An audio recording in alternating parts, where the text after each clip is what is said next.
Welcome to Shikshaism.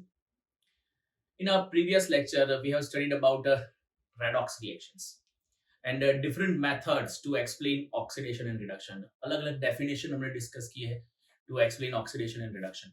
We also studied that the redox is a combination of two words which includes reduction and oxidation. Red means reduction, ox is called oxidation. Redox reaction means reduction and oxidation occurs simultaneously. In a redox reaction, if one species gets oxidized, the other will get reduced. We have different ways of explaining the oxidation and reduction, and one of them is a transfer of electron. Electron gets transferred during a redox reaction.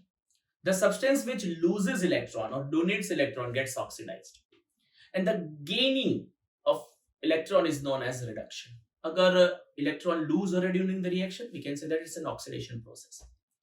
जो भी species electron को loose करेगी वो oxidise हो रही है. On the other hand जो species उसके सामने इलेक्ट्रॉन को एक्सेप्ट कर रही है वो रिड्यूस हो रही है.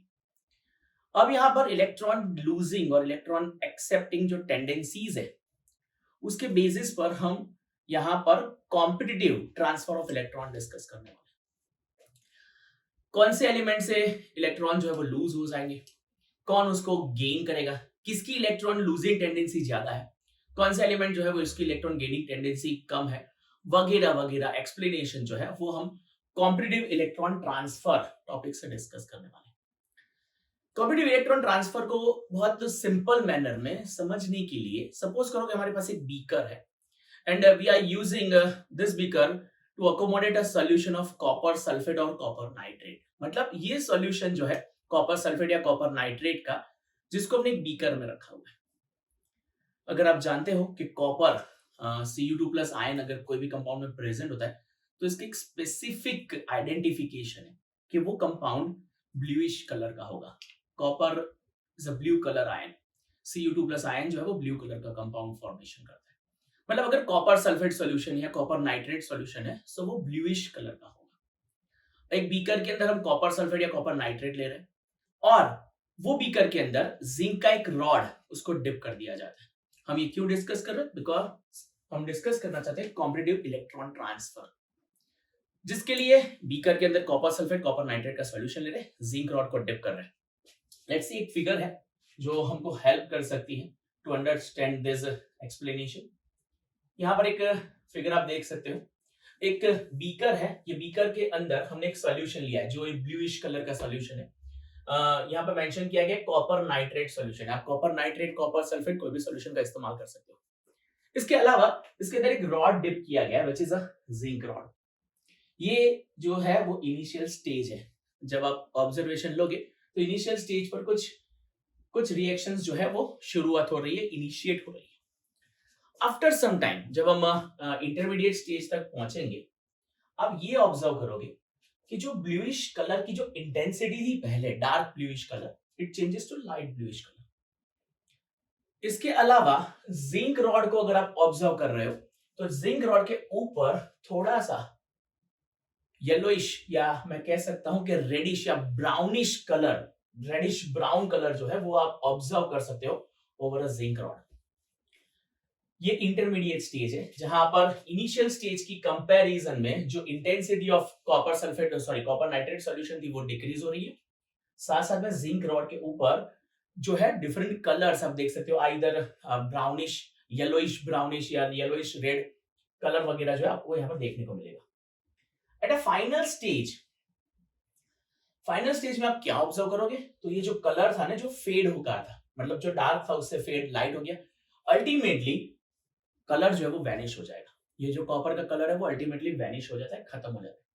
और जिंक रॉड के ऊपर एक प्रोमिनेंट ब्राउनिश रेड कलर का लेयरिंग बन जाता है, प्रोमिनेंट ब्राउनिश रेड कलर. ये जो पूरा रिएक्शन है कलर चेंज के साथ जो हमने ऑब्जर्वेशन किया, ये बेसिकली हमको इलेक्ट्रॉन ट्रांसफर एक्सप्लेन कर रहा है. इलेक्ट्रॉन ट्रांसफर याद रखो बच्चे लोग, क्या एक्सप्लेनेशन थी कि हमने कॉपर नाइट्रेट का सॉल्यूशन लिया था, उसमें हमने जिंक रॉड को डिप किया था. हम देख रहे थे कलर की इंटेंसिटी पहले जो डार्क ब्लू था it changes to light blue in intermediate stage and ultimately the colour vanishes. इसके साथ साथ एक और ऑब्जर्वेशन लिया गया कि जो जिंक का रॉड है हमारे पास, ये सिल्वरी कलर का होता है इनिशियली, बाद में उसके ऊपर थोड़ा बहुत ब्राउन कलर का लेयरिंग होता है, और अल्टीमेटली जब ब्लू कलर वैनिश हो जाता है तो ये ब्राउन कलर जो है वो और ज्यादा प्रोमिनेंटली आपको देखने को मिलता है, स्ट्रांगली आपको देखने को मिलता है। ये जो कलर चेंज है इसके पीछे जो केमिकल रिएक्शन इन्वॉल्व है, अब आज वो डिस्कस करेंगे। एज आई मेंशन, कौन सा सॉल्यूशन था?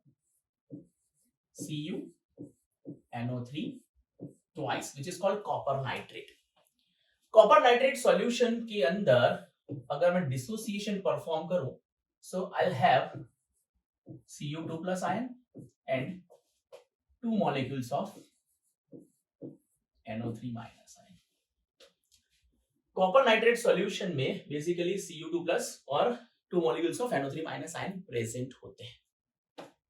हम इसके अंदर जिंक रॉड को डिप कर रहे हैं, Zn। जिंक रॉड को डिप करने के बाद जब हमने इंटरमीडिएट और फाइनल स्टेज में ये ऑब्जर्वेशन लिया कि जिंक के ऊपर कॉपर का लेयरिंग हो रहा है, ये रिएक्शन ऑक्सीडेशन और रिडक्शन के साथ परफॉर्म हो रही है, मतलब इसमें ऑक्सीडेशन और रिडक्शन इन्वॉल्व है, जिसमें जिंक जो है वो ऑक्सीडाइज हो रहा है। दैट मींस जिंक जो है वो अपनी आउटर मोस्ट ऑर्बिट से 2 इलेक्ट्रॉन लूज करके Zn2+ आयन में कन्वर्ट हो रहा है by losing 2 electrons. Zinc 2 electron lose कर रहा है, so we can say that it gets oxidised, zinc का ऑक्सीडेशन हो रहा है। ऑन द अदर हैंड, जो कॉपर नाइट्रेट के अंदर Cu2+ आयन था ना, Cu2+ ion, this Cu2+ ion gains this 2 electron lost by the zinc. Zinc ने जो अपने 2 इलेक्ट्रॉन लूज किए, वो 2 इलेक्ट्रॉन कौन गेन कर रहा है? कॉपर। कॉपर जब ये 2 इलेक्ट्रॉन गेन कर देगा तो ये कॉपर मेटल या कॉपर सॉलिड फॉर्म में कन्वर्ट हो जाता है।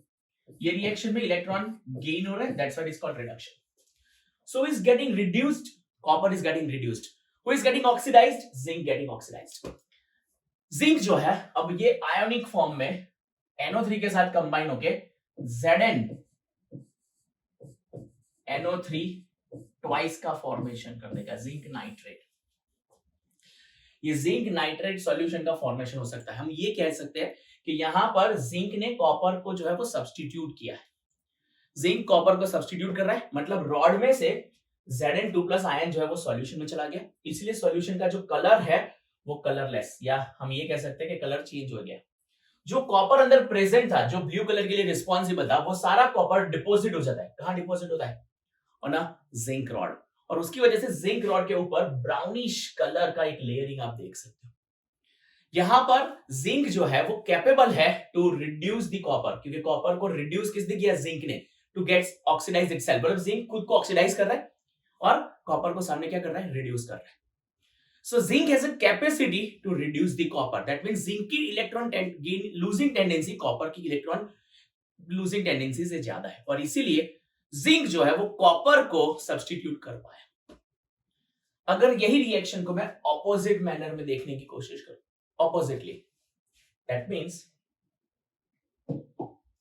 सपोज करो कि मेरे पास Zn जिंक नाइट्रेट सॉल्यूशन है, zinc nitrate solution,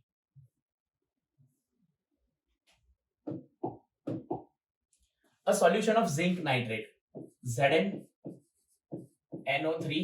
twice, which gets dissociated to produce Zn2+ plus 2 molecules of NO3 minus.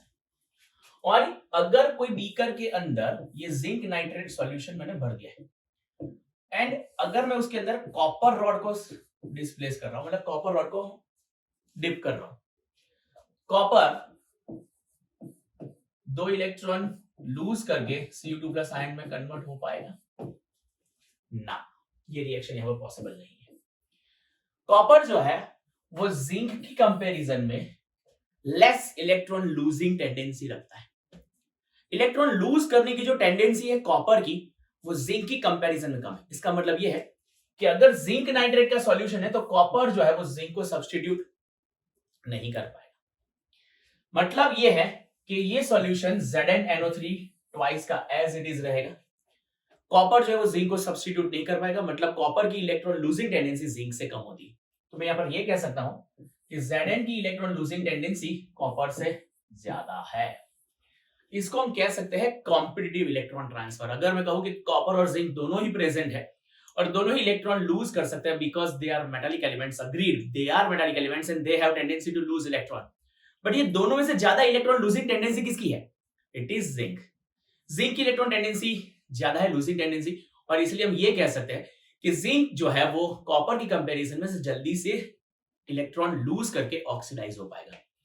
अगर जिंक इलेक्ट्रॉन इजीली लूज कर पा रहा है कंपेयर टू कॉपर, तो मैं ये कह सकता हूं कि जिंक एक अच्छा रिड्यूसिंग एजेंट है।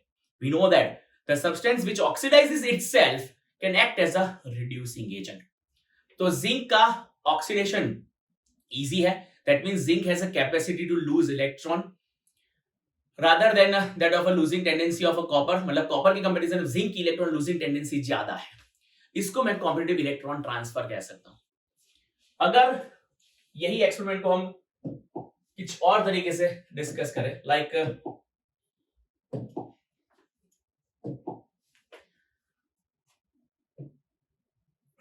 CuSO4, suppose we are having copper sulfate solution, this copper sulfate can produce Cu2 plus ion and SO4 2 minus ion। मतलब अगर एक बीकर के अंदर मेरे पास कॉपर सल्फेट सॉल्यूशन है, राइट, और उसके अंदर मैं जिंक रॉड को डिप कर देता हूं, what happens? Zinc rod dip करने से हमने देखा कि जिंक जो है वो 2 इलेक्ट्रॉन लूज करेगा और जिंक आयन में कन्वर्ट हो जाएगा। अल्टीमेटली ये 2 इलेक्ट्रॉन कौन गेन कर लेगा? Copper. So Cu2 plus gains this 2 electron and converted into Cu solid। So copper जो है वो एक लेयर बना देगा जिंक रॉड के ऊपर, और जिंक जो है वो SO4 के साथ कंबाइन होके ZnSO4 का फॉर्मेशन कर देगा।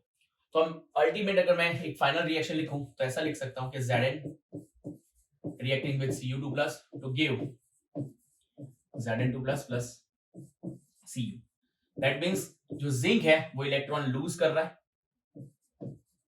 और कॉपर जो है वो इलेक्ट्रॉन गेन कर रहा है। So gaining of electron by copper is called its reduction, losing of electron by zinc is called its oxidation.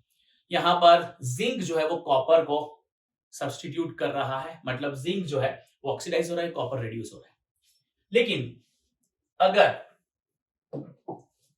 एक बीकर जो है उसमें मैं जिंक सल्फेट सॉल्यूशन ले रहा हूं ZnSO4 और उसके अंदर कॉपर रॉड को डिप कर दिया जाता है, किसको?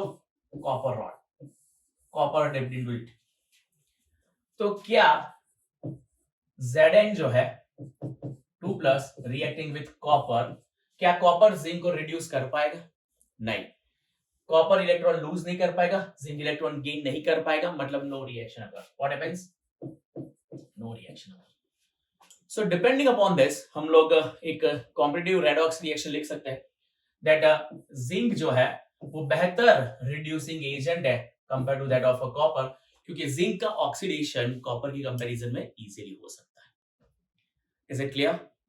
और इसके बेसिस पर हम एक सीरीज फॉर्म कर सकते हैं जिसको रिएक्टिविटी सीरीज कहते हैं, and this reactivity series can provide us the complete information about who is better oxidizing agent and who is better reducing agent। basically electron losing tendency जो है वो decide करती है tendency of a reactivity or a strength of a reactivity as an oxidizing agent or a reducing agent। बच्चे लोग, हमारा जो इसके बाद का टॉपिक है वो है oxidation number and determination of oxidation number. So we'll discuss it in our next lecture. Till then, goodbye.